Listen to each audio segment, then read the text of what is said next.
How to unlock selection in Microsoft Word. So without any further ado, let's get started.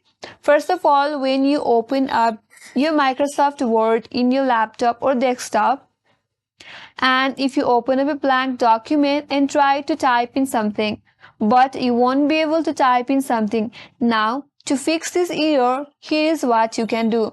You can simply close this tab. Now, go to the Word and then right click on your Word. From this drop down box, click on Open File Location. Again, go to the Word from this interface and again right click. Again, click on Open File Location. Now, once you get to this interface at the top, from this path here, click on Microsoft Office. Now, from all of this option given to you, click on. After you double click, you will get all of these files under that.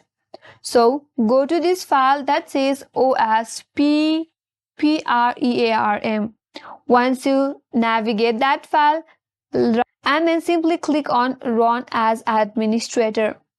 After you do that, your problem will be solved and the selection in Microsoft Word. And that's all for today's video. I hope this video helped you. If you are new to our channel, make sure to subscribe and do not forget to like, comment and hit that notification bell icon. Thank you for watching till the end.